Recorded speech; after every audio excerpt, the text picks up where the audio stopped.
Salut les amis de eSport TV, merci encore de la confiance renouvelée les gars, merci de des likes, merci de des abonnés, merci également de baisser les commentaires, un plaisir renouvelé chaque fois de partager une vidéo et de jox information également mbokki sénégalais yi fépp foo leen mënti nekk 14 régions du Sénégal àdduna wërngal këpp ñi ngi leen di jaajëfal ñi nga xam ne également ñi ngi ci lal hôpital yi ci kër yi feebar fàtte wuñu leen benn yoon ñi tëdd ci kaso yi également ñi dëddu àdduna suñu borom yàlla na yàlla xare àjjana firdawsi. On avance ensemble dans la magie de eSport TV, l'actualité en temps et en heure gars yi toujours pour vous servir. L'actualité bi tey gars yi mooy le Real de Madrid qui nous sort du Real de Madrid gars yi tey Real bu entraîne également que c'est le plus grand club d'Europe également en matière de football, en matière de Ligue des Champions. Mais le duel tant attendu entre Sadio Mané et Karim Benzema va avoir lieu gars yi donc loolu ça va être une ambiance de feu fa nga xam mooy Stade de France les amee. Donc aujourd'hui Manchester City qui a été sorti par le grand Real de Madrid 3-1 match bu la boo xam ne gars yi match bu neex a neex la woon match boo xam ne carrément coaching gagnant am na ci ay fait de jeu yoo xam ne aussi yenn yi c'est à l'avantage du Real, les autres c'était à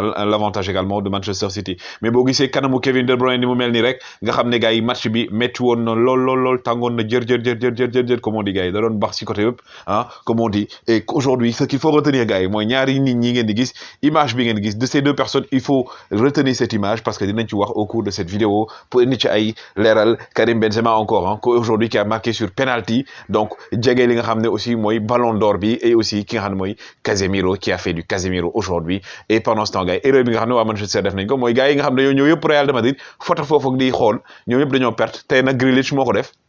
moo ñëw filmé et tout nakate bu muy filmé mi ngi filmé ne dernier jour bi lay joué Ligue des Champions demi-finale la nar a génne contre Real de Madrid. Mais d'abord ah bu ñu xoolee jeu Real de Madrid aujourd'hui ki nga xam ne mooy Carles Ancelotti dafa indi kii di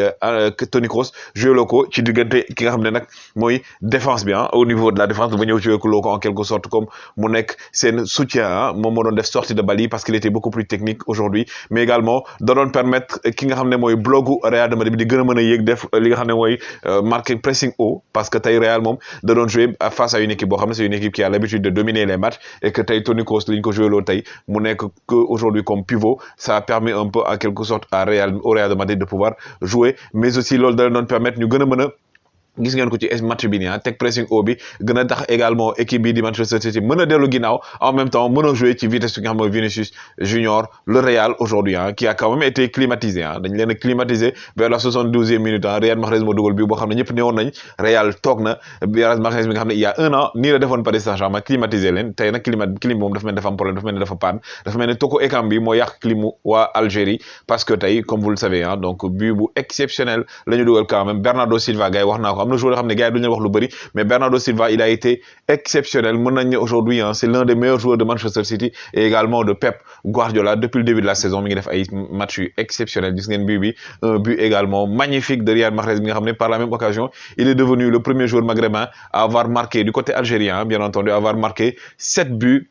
en une saison en Ligue des Champions donc côté Algérie donc c'est lui qui détient le record. Mais changement également am na lu muy indi changement yi nii du changement bu Gundogan ak aussi yi nga xam ne mooy donc Zinchenko daal di dugg à la place de kii di De Bruyne ak Kyle Walker. Loolu ça a changé un peu le match aussi parce que domination bi dafa xaw a wàññeeku du côté de Manchester City et le changement gagnant bi mooy bi Camavinga ak aussi ki nga xam ne mooy donc Camavinga ba mu duggee gars yi Camavinga ba mu duggee indi na changement bu rëy ci li nga xam ne mooy match bi parce que ce jeune homme il est exceptionnel, il est stratosphérique. Wane également Ancelotti il s'est joué avec son banc. Mais que dire aussi du changement de Rodrigo le Brésilien qui devenait aujourd'hui le premier joueur à avoir marqué un doublé après la prolongation, pas plutôt pendant la prolongation, après les 90 minutes en Ligue des Champions. Donc ki nga xam ne mooy Rodrigo donc bu boy bi il est entré rapidement, il a marqué un premier but après doublé bi nga xam ne moo permettre Real ñëw à la hauteur de Manchester City. Et Real bu yegsee fi jaay mental bi da ciy compter donc mental bu d'acier le waa Real am donc boo ko mënul dékku rek da ngay am problème. Donc les Madrilènes aujourd'hui gars yi ñoom mën nañu wax ne tey ñoom ñoo nekkoon bàyyi bojo yi tey de regarder ce magnifique but également de Rodrigo. La défense de Manchester City qui était complètement à la rue défense la boo xam ne tey gars yi kenn xàmmeewu leen woon sincèrement kenn xàmmeewul défense su Real de Madrid. Mais aussi ki nga xam ne moom xàmmeewul boppam muy xam ne moom mi ngi naan man lan moo ma dal temps yëpp mooy ki nga xam ne mooy donc kii di Pep Guardiola gars yi Pep Guardiola saa yu eggee demi-finale rek foog mu def erreur wala foog mu toog. Donc aujourd'hui également ils ont payé cash cette erreur. Pep Guardiola mi ngi naan man lan moo ma dal instant yi nii mais balaa yeewu fekk Real egg na fa nga xam mooy mooy Stade de France avec ce but sur penalty de Karim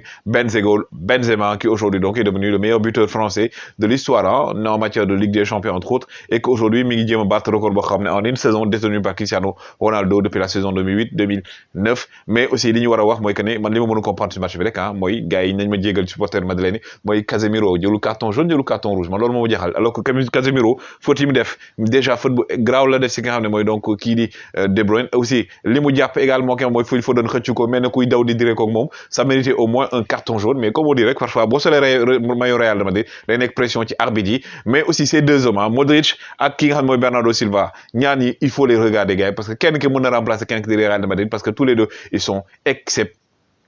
La revanche Mohamed Salah moo ko doon laaj ne dafa bëggoon dajeeg Real de Madrid finale pour cette revanche bi ndax la ka daloon 2019 ak li ko ki nga xam ne Sergio Ramos da ko defoon mais léegi Sergio Ramos Casemiro moo ko remplacé donc on espère que ce match sera très très attendu et très disputé mais quand même Karim Benzema ki nga xam ne médias yi moom lañ bëgg a jox ballon d'or bi il fait une saison exceptionnelle aussi le français Karim Benzema qui va retourner en France Stade de France mais man daf may rappeler rek un certain Sénégal France avec bien entendu un but de Pape Bouba Diop mais cette fois-ci ce sera un but de Sadio Magnifique Mané, l'enfant de Bambali, celui que personne ne voyait arriver à ce stade, qui a ramené tous les médias sont contre lui, mais chaque fois, il fait taire tous ces médias et tous ces détracteurs sur le terrain. Sadio Magnifique Mané, fier d'être sénégalais, digne d'être un sénégalais, au-delà même de supporter Real Mbassa ou quoi que ce soit, on supporte le Sénégal. Et pour ce match, on est pour le roi d'Afrique, on est pour Sadio Mané. Et j'espère que tous les Sénégalais, dignes de son nom également, vont supporter le fils du Sénégal, Sadio Mané, pour remporter ce ballon d'or, même si Kounek a le droit à faire